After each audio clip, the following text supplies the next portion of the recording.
আমরা অনেকেই কিন্তু ব্যাংকে অ্যাকাউন্ট করতে চাই, কিন্তু ব্যাংকে অ্যাকাউন্ট করার জন্য আমাদের কি কি কাগজপত্র লাগে সেটি কিন্তু আমরা জানি না। সো আমাদের অগ্রণী ব্যাংকে অ্যাকাউন্ট করতে আমাদের কি কি কাগজপত্র প্রয়োজন হবে, এটি নিয়ে কিন্তু আজকে আপনাদেরকে আমি মূল আলোচনা করব। যে আমরা অগ্রণী ব্যাংকে যদি আমরা অ্যাকাউন্ট করতে যাই তাহলে আমাদের কি কি কাগজপত্র প্রয়োজন হবে। সর্বপ্রথমে আমাদের কিন্তু অগ্রণী ব্যাংকে অ্যাকাউন্ট হয়ে থাকে তিন ধরনের। প্রথমে হচ্ছে স্টুডেন্ট অ্যাকাউন্ট, এরপরে হচ্ছে সেভিংস অ্যাকাউন্ট, এরপরে হচ্ছে কারেন্ট অ্যাকাউন্ট। আপনাদেরকে এই তিনটি নিয়ে কথা বলবো যে আপনারা এই তিনটি অ্যাকাউন্ট করতে গেলে আপনাদের কি কি কাগজপত্র প্রয়োজন হবে। তো আপনারা যদি চ্যানেল নতুন হয়ে থাকেন, ভিডিওতে একটি লাইক দিয়ে চ্যানেলটি সাবস্ক্রাইব করে পাশে থাকুন। আর এই ধরনের গুরুত্বপূর্ণ ভিডিওগুলো কিন্তু অবশ্যই বেশি বেশি করে শেয়ার করে দিয়ে থাকবেন। সর্বপ্রথমে আপনাদের এখানে অ্যাকাউন্ট করার জন্য কিন্তু আপনাদের আবেদনকারীর যে এনআইডি কার্ডটি রয়েছে সেই এনআইডি কার্ডের ফটোকপি এখানে দিতে হবে। এনআইডি কার্ডের যদি ফটোকপি না থাকে সেই ক্ষেত্রে আপনারা এখান থেকে পাসপোর্ট, জন্ম নিবন্ধন এবং কি ভিসা যে কোনো একটি থাকলেই কিন্তু আপনারা এখান থেকে দিয়ে দিলেই কিন্তু হয়ে যাবে। এরপরে আবেদনকারীর পাসপোর্ট সাইজের 2 কপি রঙিন ছবি কিন্তু এখানে দিতে হবে।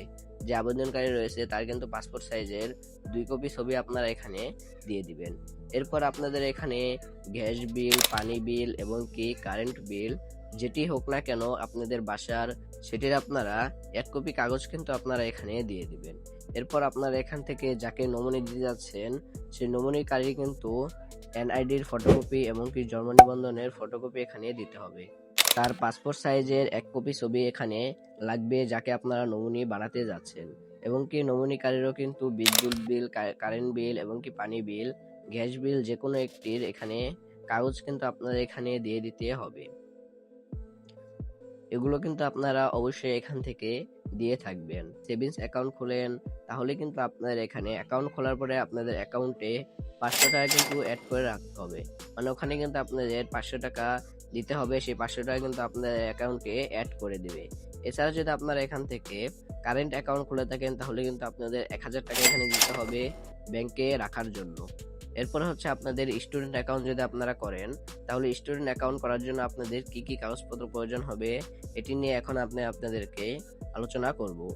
আপনারা যদি স্টুডেন্ট অ্যাকাউন্ট খুলে থাকেন, স্টুডেন্ট অ্যাকাউন্ট খোলার জন্য আপনাদের সর্বপ্রথমে পাসপোর্ট সাইজের রঙিন ছবি দিতে হবে। এরপরে আপনাদের যদি 18 বছরের নিচে আপনারা হয়ে থাকেন তাহলে কিন্তু আপনাদের বাবা মার যে এনআইডি কার্ডটি রয়েছে এনআইডি কার্ডের ফটোকপি দিতে হবে এবং কি আপনাদের যে জন্ম নিবন্ধনটি রয়েছে সেই জন্ম নিবন্ধনটি কিন্তু এখানে লাগবে।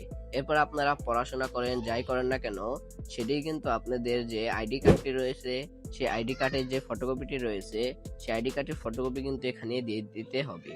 তো এই ধরনের কাগজপত্রগুলো দিয়ে দিলেই কিন্তু আপনারা স্টুডেন্ট অ্যাকাউন্ট এবং কি সাধারণ যে ধরনের অ্যাকাউন্টগুলো রয়েছে এগুলো কিন্তু আপনারা অগ্রণী ব্যাংকে কিন্তু খুলে নিতে পারবেন। সেই কিন্তু ছিল আজকের ভিডিওটা ভালো লাগলে একটি লাইক দিয়ে চ্যানেলটি সাবস্ক্রাইব করে পাশে থাকুন। পরবর্তীতে ভিডিওগুলো পাওয়ার জন্য কিন্তু অবশ্যই ভিডিওগুলো বেশি বেশি করে শেয়ার করে দিবেন।